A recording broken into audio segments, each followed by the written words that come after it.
Okay, I'm literally in a parking lot right now, and I am watching my video that I just made, and it's very clear to me that I have still some healing to do on my learned helplessness.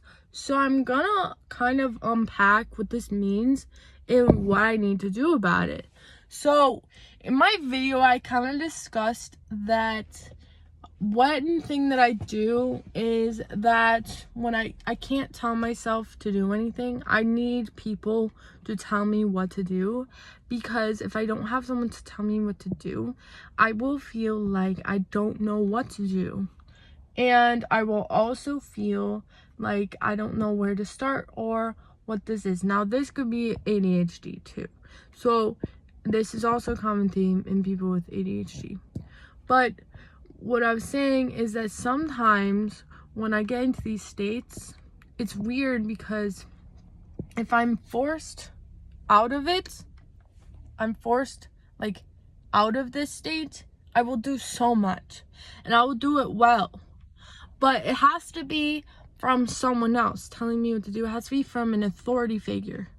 I can't actually consider myself an authority figure or someone capable of telling people what to do, because I've never experienced that. I've always been told that I don't have a voice, and that's internalized and in my internal and external environment. So I will tell myself that my voice doesn't matter to myself. The only voices that I listen to are from teachers that tell me to do something. I'll do it, but then I'll hate it. So this is a very toxic relationship I have with myself, because I can't be assertive with myself. Now, that is something I need to be compassionate towards myself. And if you have these problems, be compassionate with yourself, because it's not your fault. And someone made you feel like this because they told you your voice didn't matter. So one thing that I ask myself is, this is something I just learned to do, but imagine if the whole world, you're the only one that existed in the entire world, okay?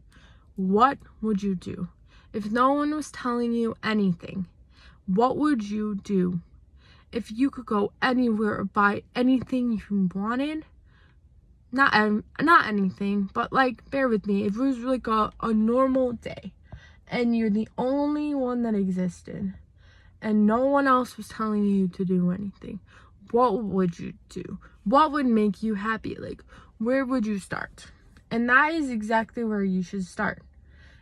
And make a list, exactly 3 things. And you might come up with more, and that's totally fine, but 3 things that will make you feel better. Because sometimes when you're in a state of learned helplessness, or an ADHD response where you don't know where you're going and then you procrastinate, you can feel tense and anxious and angry, because you're scared about where to go, you're scared about listening to yourself, you're scared about what to do. And I noticed that sometimes I tell myself, I go into circles and I start blaming people, and then I tell myself that I get mad at myself because I'm not doing anything. I'm telling myself that I didn't do anything all day.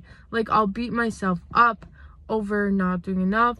I'll beat myself up over the fact that I didn't do this thing, so oh my god, I can't do anything. Oh, I didn't do this thing. And then it's harder to get actually to do something. It's actually more painful to do the action, because I don't believe that I can do anything. And this is where it's important to embody this self-awareness, to acknowledge negative thoughts can actually motivate positive action.